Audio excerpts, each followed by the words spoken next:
As you may know, I have reports on the 113 best places in the world to retire cheap in paradise. Those 113 reports have my estimated cost of living in each of them. But today I'm going to demonstrate a tool that you can use to get your cost of living estimates. Why do you need an estimate different from mine, you may ask? Well, let me explain. Let's say that you want an estimate for one person or three people, and my estimate is for two people. I will show you how to change the tool to get an estimate based on your needs. Or let's say that I have an estimate based on a one-bedroom apartment, but you want an estimate based on a three-bedroom house. I will show you how to make that change also. Or let's say you want an estimate for a city somewhere in the world that I haven't reported on yet.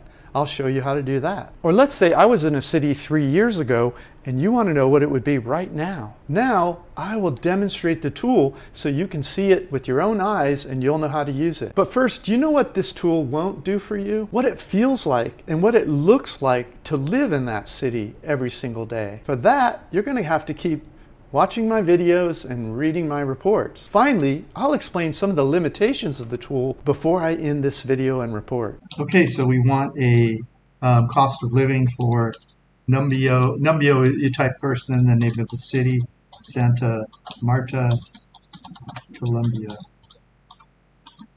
And let's see what pops up. Here we have cost of living Santa Marta. Okay, this webpage Numbio it takes data from multiple people answer the questions of what things cost, and they come up with ranges, and then they compute cost of living based on that. Santa Marta is on the Caribbean. We did a report there, and it's a beautiful place. And but now I just want to show you how to get a quick update on this. See where it says estimator here? We're going to click this estimator, and okay, now this is the Santa Marta estimator. I'm going to want my results in English, and there are some limitations to this which I'll share afterwards, but right now we're just going to bang through this. 2 members of the household. How often do you eat lunch or dinner in restaurants? What percentage of the time? I'm going to put 10%. We eat about 10% of our time in restaurants, and the other time we cook at home. When eating in restaurants, are you choosing inexpensive restaurants or expensive? We're about 50-50. And mostly we cook at home, but when we go out, we like to mix it up. Do we drink coffee? I would say mostly at home. So I could click no, but I'm going to click low. We probably have a few cups. How many times do we go out to the movie? Probably once or twice a month. So I guess we're very low. We don't smoke. Alcoholic beverages, I'll say moderate. What kind of food do we eat? Mostly Asian food. You could put Western there if you want. Driving a car, no. Taking a taxi, round trip once per week, maybe to go shopping, but normally we rent a scooter or we ride public transportation. Let's say on-demand public transportation, 4 round trips per family member, and that's per week. Let's see, sports memberships. Let's see, I'll get one and Shem doesn't. Let's say a vacation and travel, 1 per year, relatively inexpensive. Do we buy a lot of clothing? I would say low. Our rent, let's say that we want to be in a 1-bedroom apartment in the city center, and we have no kids in school. And let's see what we get here. So that data that's collected from people is used to estimate a cost of living, and you can see how the numbers here. I won't spend too much time on it, but you can come review this when you do yours. So $1,290 a month for Cheng and I. But let's say that, and by the way, I'll use this for an update on my Santa Marta Retire Cheap report. If you're reading that now, that's the number I'll use. But I do want to note here, they say does not include insurance, health-related expenses, parking fees, or domestic help. So they're not including everything. We are pay-as-you-go on health care. We don't buy insurance, but this does not include health insurance, this estimator.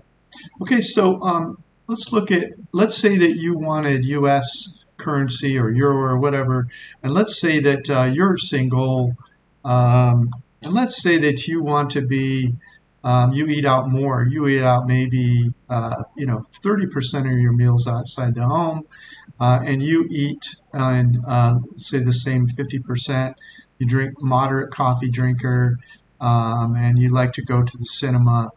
Let's say you go 3 times, average once per week per household member. You go once a week. You don't smoke. You're a moderate drinker. Let's say you eat Western food.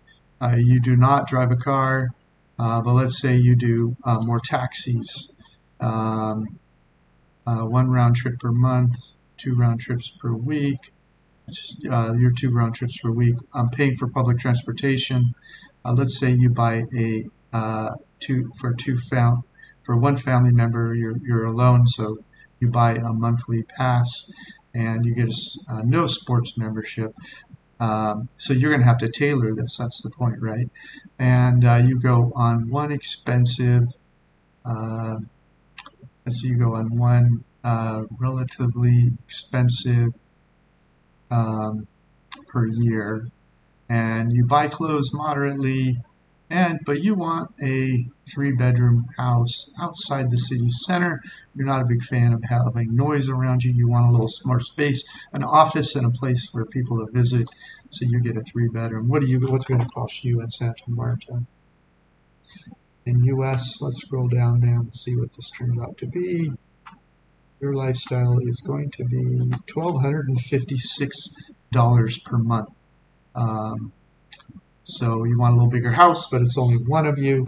Let's select another city in the world. Let's say you want to know what it costs to live in, let's say you want Pai, Thailand. And now Pai, Thailand doesn't have an estimator, so that's what I wanted to show you. So not every city has an estimator. So what you want to do then is go to another city nearby, which is Chiang Mai. Look on the map, pick a bigger city, and you'll see that a city nearby does have one. Now, it's not going to be exact, but it's the same country at least, and it's they're not that far apart. I think they're 3 or Pai's up in the mountains, and Chiang Mai is a little lower in farmland. Then you just put in your data like I already showed you. USD, Euro, that's what you want.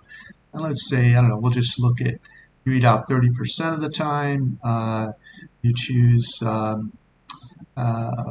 inexpensive restaurants 70% of the time. You're a low coffee, so you get the point here. Once per week to the movies. You drink a lot. You eat Asian food more. You don't drive a car. Take a taxi. Let's say you take a taxi daily round trips. That's crazy. It's such a great place Pai is. You probably wouldn't take a taxi at all. It's so small, but we'll say 1 round trip per week, and then no public transportation because it's walkable. Sports membership, let's say for 1 household member, and you don't take any vacations. Buying clothes, let's say you buy a low number of clothes, and you want a 1-bedroom apartment in the city center, and you have no children. So submit to recalculate. And this is going to be for Chiang Mai, but it'll give you an idea of what it would cost you. Pai's a little bit outside of Chiang Mai and a little cheaper probably, so it might be 50, 100, 200 cheaper or something, but it'll give you a number.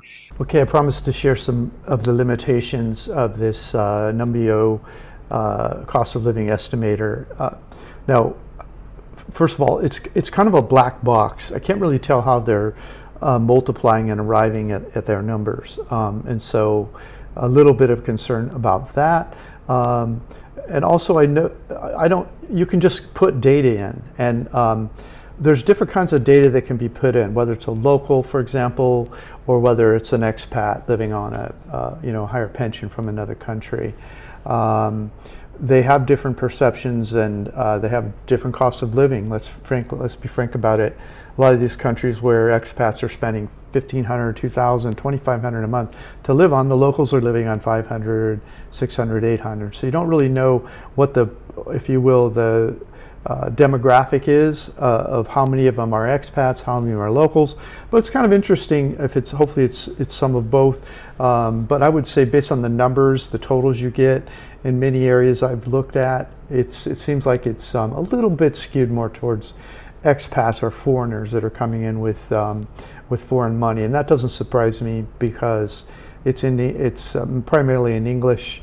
I would guess a lot of the data is from foreigners. The other thing is you can submit data, and it doesn't say, and Numbio's been around for a while now. I don't know exactly how old it is, but it seems like it's been around for at least, more than 5 years, let's say.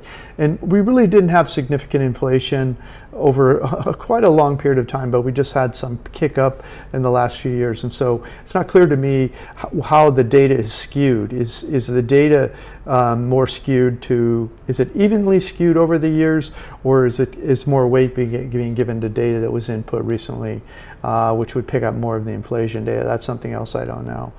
So that's something else I would be concerned about. And finally, just some of the data is just wrong. Like just some of the recent travel we've done, there was an example where someone submitted the cost of a beer as $1.50, no, the beers are $1 in that town. So they're probably either didn't remember, or they're putting in what they're paying, maybe partly could be foreign beers, or maybe a high-end restaurant or whatever. So just the numbers aren't always right. Now, other ways you could estimate cost of living would be you could just go to YouTube and search on the name of the city, which many of you do, and find people that have done recent cost of living updates, and then judge based on if they show you the apartment, or if they're showing you whether or not it's your lifestyle, or you'd be paying more than them or maybe less. Overall, I'd say expats around the world are paying much more than locals. Not often to see double, even triple what locals are paying. So just understand that sometimes when I'll drop a video that just covers basics, rents, groceries, restaurants, SIM card, water, and I'll come up with a number like whatever, $1,000, and I'll explain that it doesn't include insurance, doesn't include haircuts or clothing. It's just those things in the list. And people say, you can't live there for $1,000. I'm paying $2,000 or $3,000. And it's true that some people are paying that kind of money to live in these places. In fact, most expats have larger checks, and they're not doing a lot of savings. They're just living on whatever their pension is. Some do save, don't get me wrong, but it's not unusual for someone who's making $2,000 a month on their Social Security to report spending $1,800 a month cost of living. They just get bigger houses, bigger cars, this kind of thing. So just keep that in mind when you're watching people's videos. Maybe look for a range of videos in order to just sort of get a feeling for what various people are, and hopefully you'll have some lows and some highs, and you'll have an idea maybe of how you fit in based on how they discuss their expenses. And also, just for inflation, if the video is a year old, just realize that the world's had some inflation over the last year, not too much before that. And so, you could have a 10 or 20% bump on whatever they're quoting, or even more in some cases. And then also understand that if they're quoting you in local money, how that relates time-wise, because for example, the dollar's been strong lately relative to most other currencies, maybe other than Mexico and a few others. And so if it's a 1 year old video, you have to look and see what was the dollar trading for a year ago, that kind of thing, and then adjust for that. So you have to adjust for inflation time, and then adjust for currencies, because the dollar's been really strong recently. And finally, there's significant risk to making the decision to retire outside your home country. Money, healthcare, a number of things you really need to think about. So make sure to watch the video that's on your screen now to understand all the risk you're assuming, and so that you begin to think about how you're going to deal with each one if it were to happen, and what your plan B is for each. Thanks for listening.